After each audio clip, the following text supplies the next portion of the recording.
Good evening everyone and welcome to another episode of The Wholesome Heathen. I am Johnny Hellwinter and we are doing another cooking episode. Tonight we're cooking a family favourite, which is Mum's potato and leek soup. It's a recipe that's been handed down from mother to son, and I suppose probably sideways as well, going out to cousins, aunts and uncles and the rest. But it has always been a meal that has brought us delight and comfort during the winter times, and I would now like to share that with you, and hopefully you can cook it yourselves at home and enjoy in the same comfort and delight that we've enjoyed for so many years. So as the name suggests, the main ingredients in the soup are in fact potato and leek, and they are actually the only two things that we will need to be chopping today, so let's get chopping. Alright, so obviously we're going to need to peel the potatoes first, so we're going to separate them from the rest of the herd, chuck them in a bowl, and deal with them separately, and start with the leeks. We've done leeks before. If you remember your lessons, we're just going to take that, sort of move up to where the light green sort of ends on it, and then cut these in halves. Take those over to the sink.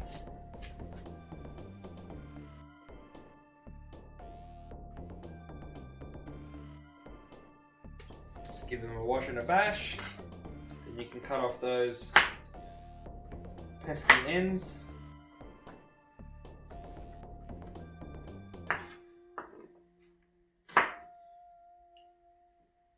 And then again, just give them a slice. It's all going to get blended in the end, so it doesn't really matter. I mean, it depends on what sort of blender you've got, where you're going to use a stick blender. But if you've got something that can deal with sort of chunkier pieces, then good for you, I suppose. But yeah, we find just similar to the risotto, just little half moons.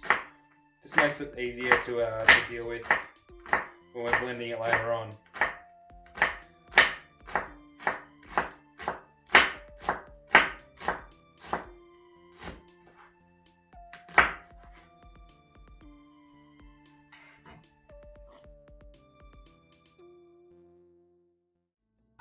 Set those aside. I want to jump over there and peel the potatoes now. I'm not going to show you how to peel potatoes because if you can't peel potatoes and you're making potato and leek soup, you're a lost cause. Ta-da! We're back. Righto. Again, we're going to be blending this, so just cut them into blendable, cookable, blendable chunks.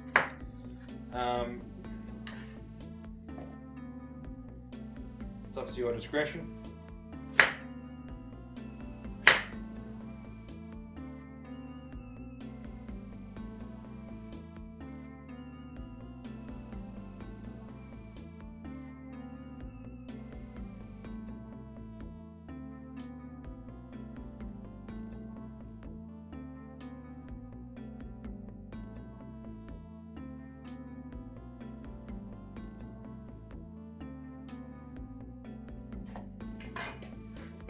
Right, we're just going to give that a bit of a quick wash off just to get the starch off it.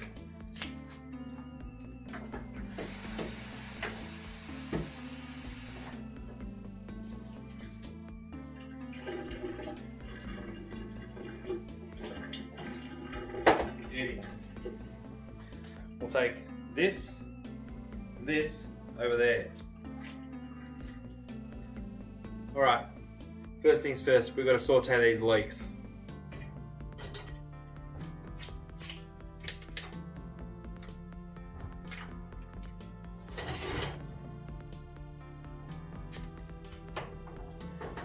Bit of olive oil in the pan.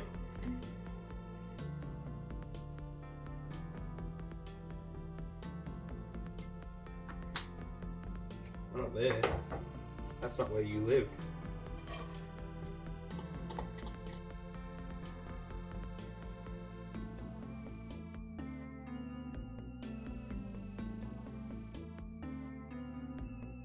Basically, we just want to saute these, just fry them off lightly until they're soft.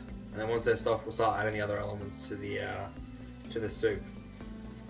In regards to the wooden spoon and all the bashing, I've been made aware from my previous videos that I do like to smash the spoon against the side of the pot a few times to clean off any extra detritus before returning it to the spoon rest. I do believe this is because in a past life I was trying to be one of the members of Slipknot, one of the additional drummers in Slipknot, and I've sort of carried that passion for bashing random kitchen utensils against pots and pans through into this iteration of my life. So I apologise if it's a bit of an ASMR no-no, but it's how I cook, and these are my videos, so you're just going to have to get used to it, but I will do my best not to smash the living Christ out of every pot I see with a wooden spoon.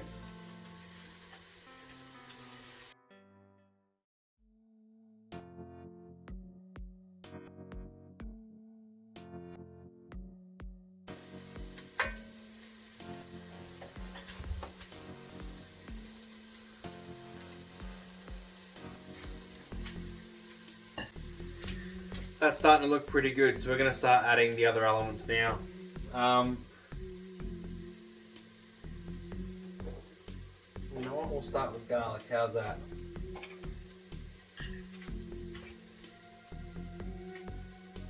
I understand this is a bit of a break from tradition because in the last videos we've been saying we use fresh garlic, but considering this is all going to get blended anyway, we thought bugger it.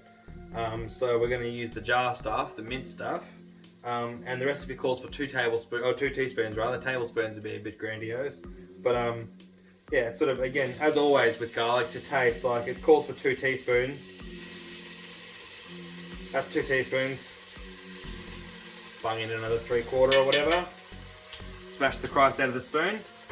Set the garlic aside. Next thing you're going to want is a bit of the old ginger. This calls for 1 teaspoon of ginger. And I think with ginger, unlike garlic, it's worth being a little bit cautious because it's a very powerful taste and it can very easily overpower the rest of the flavours. So I'd suggest following the recipe on this one and only using the 1 teaspoon, but if you prefer a more gingery taste, add it in, or add it in later, at a later point when you're sort of going through the tasting process. The last thing you're going to want to add is a teaspoon of turmeric.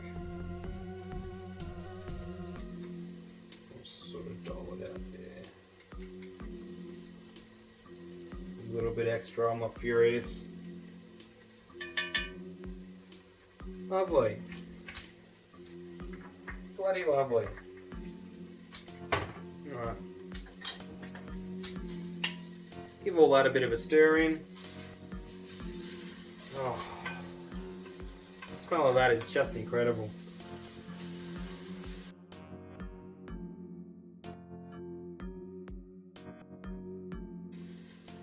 Right, it's time to whack in the potatoes. Get them going. Get a little bit more oil.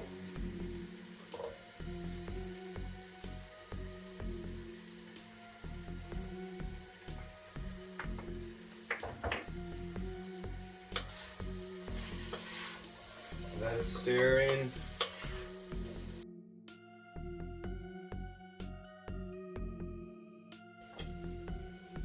And then we also want, get out of here, we just want a teaspoon of thyme. And we just use these dried thyme leaves.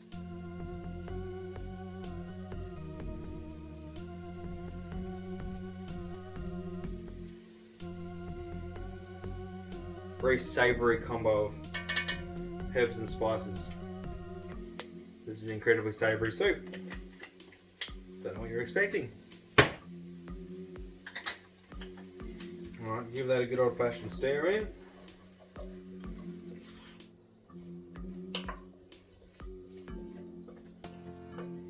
Oh. Smells like the kitchen at Mum's place.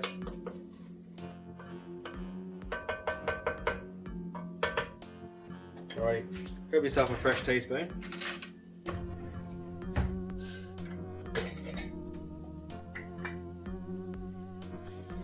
Now the recipe calls for 4 cubes of chicken stock and 2 litres of water.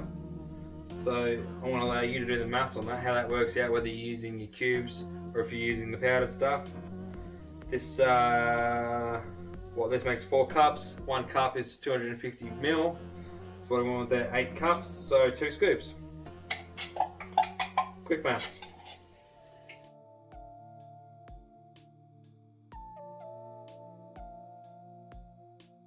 Two litres of water.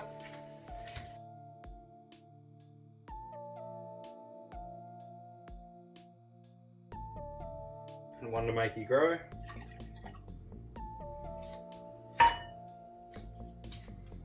As always, give it a bloody good stir.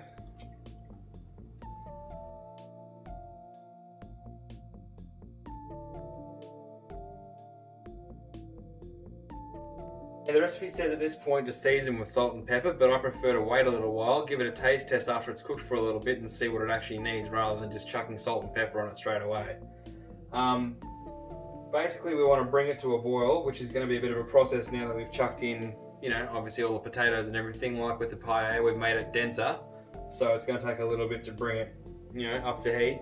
Once it boils, we want to reduce it to a simmer and keep it there for about an hour, but we'll check in after 45 just to see how it's going, because again, it's going to be blended. As long as the potatoes are soft, that's the main thing.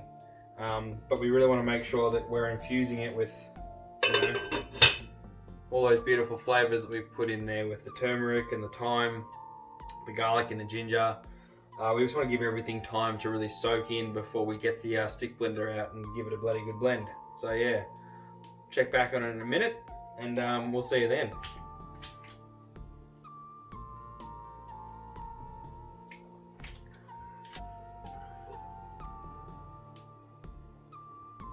Yeah, beautiful.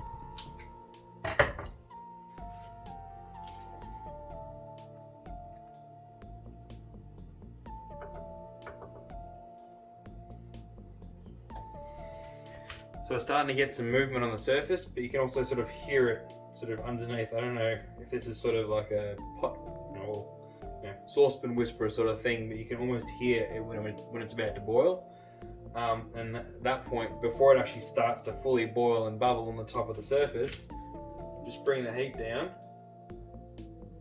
to what we'll consider a simmering heat.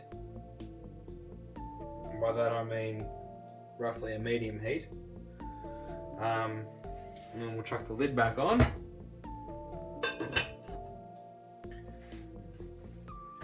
We'll come and check back on in about 45. See you then. Nope, other hand. Alrighty. Let's have a look. Oof.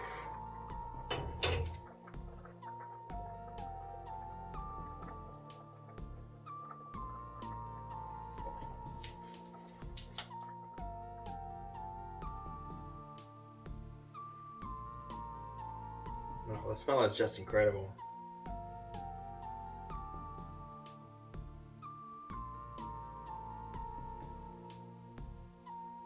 So we'll look, see how soft those potatoes are at this point. Oh yeah. As a rule, if you can crush the potato against the side of the pot with a wooden spoon, you're pretty much right to go.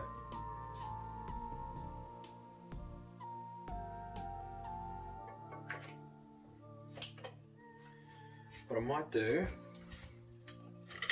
is give that a little taste test.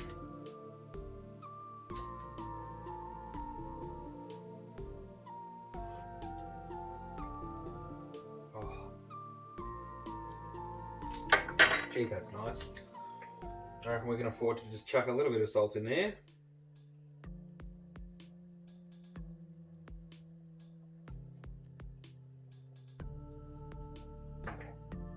Probably a little bit of that pepper as well.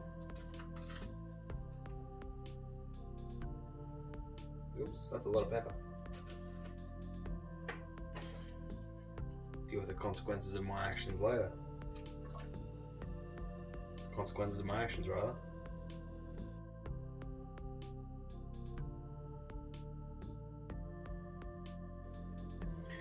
So we'll turn the heat right down, and then we're going to take our stick blender and give the whole thing a bit of a blend.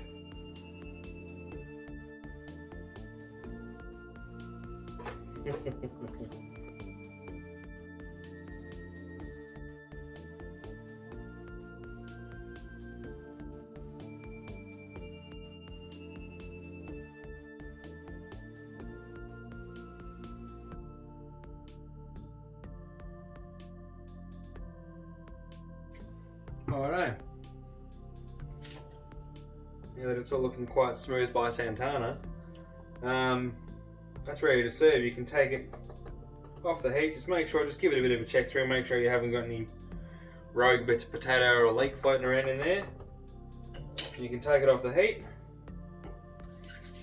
and serve up.